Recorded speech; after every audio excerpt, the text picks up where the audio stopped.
Today we are going to begin with chapter number 9, and the title of the chapter is Death to the Marquis' Nephew.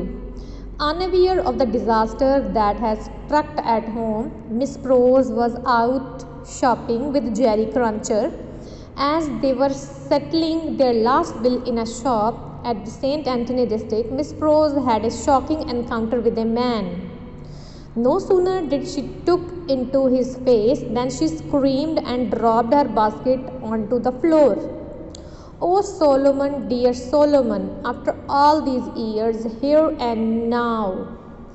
So Miss Prose, she was not aware of that fact that Charles Darnay was arrested again. She was out for shopping with Jerry Cruncher, and when she was about to pay her last bill, suddenly she saw a man, and she became completely surprised to see that man, and she screamed and dropped her baskets onto the floor. That man was none other than Miss Prose's brother Solomon. So she cried, Solomon, Solomon, after many years I saw you. The man looked around in a secretive, frightened way and then spoke in a low voice. Don't call me Solomon. Do you want to be dead of me? But the woman was too overwhelmed to withhold her cries or tears. Brother, brother, why do you ask me such a cruel question? So after hearing that noise, Solomon, Solomon, the man looked around in a very secretive manner, and he was quite afraid who called him. Then suddenly he saw Miss Prose, and he said, Don't call me. Do you want a punishment for me? The woman, she said, Why you are saying so? I don't want any kind of punishment for you. Then hold your tongue. Pay for your merchandise and come outside if you want to speak to me. Outside, Solomon seemed calmer even though Miss Prose was still weeping. So after paying all the bill, Miss Prose, she came out, and there Solomon and Miss Prose, they both exchanged their words with each other. Miss Prose was weeping, and now the Solomon was talking in a good manner with Miss Prose. I knew you were here, sister. I know of most people who are here. If you don't want to put my life in danger, go your way as soon as possible and let me go mine. I am an official and cannot be risk of being recognized. So Solomon, he said that I am an official here, and I know that you are here, my dear sister, but I have not met you because I don't want to create any kind of troubles for you and for me. I am an official and my identity is a secret, so I don't want that anyone can recognize me. Heaven knows that I only want the best for you, Solomon. Just give me one kind word and say you are not angry, and I will keep you no longer. So Miss Prose said, My dear brother, I don't want any kind of troubles for you. Then suddenly Jerry Cruncher touched Solomon on the shoulder. May I ask you something? Is your name Solomon John or John Solomon? He looked at Cruncher in a sudden distrust. What do you mean? I have seen you at Old Ballet. You were a spy witness, and I could swear your name is John something. Suddenly Jerry Cruncher came and he touched Solomon, and he said that, may I ask you something? I think your name is Solomon John or John Solomon something. Solomon looked at the Cruncher with sudden distrust. He said, What do you mean? He said, I swear that I have seen you at Old Ballet. You were a spy witness there, and I know that your name is John something.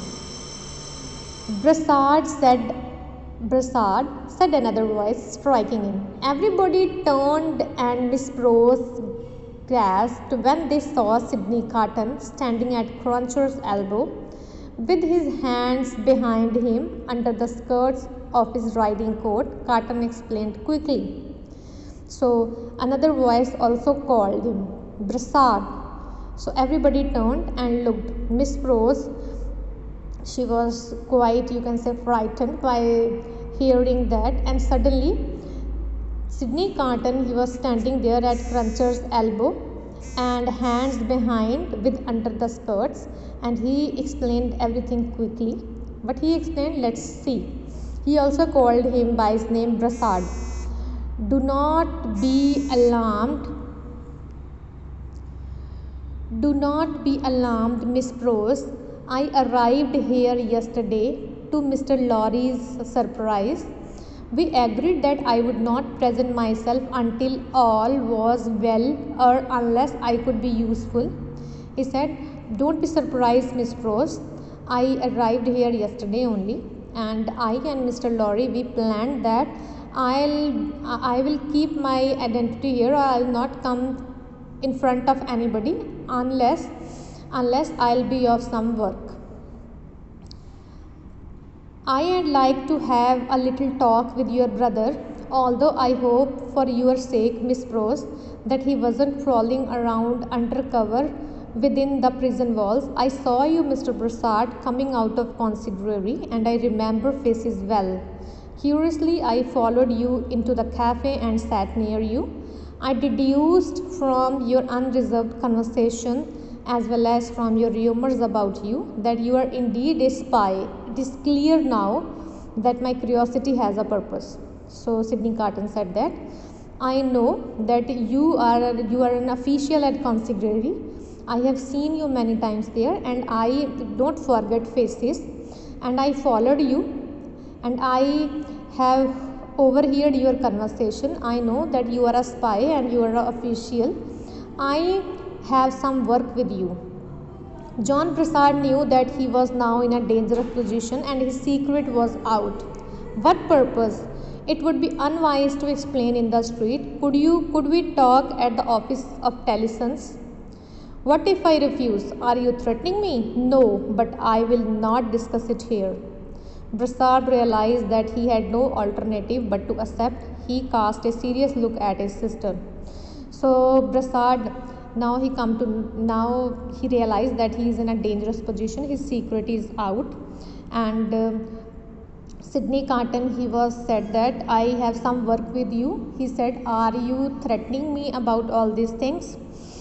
He said, no, but whatever purpose I am having, I can't discuss here in the street. So you should come with me. You are not having any other alternative. If any trouble comes out of this, it will be your fault. Come, Mr. Prasad. I propose that we first take your sister safely to the corner of the street and then go to Mr. Lorry. So John Prasad, he was pointing out toward Miss Prose that if something happens, it will be your fault. And Sydney Carton, he said them, come, Mr. Prasad, first we'll drop your sister and then we'll go to Mr. Lorry's office.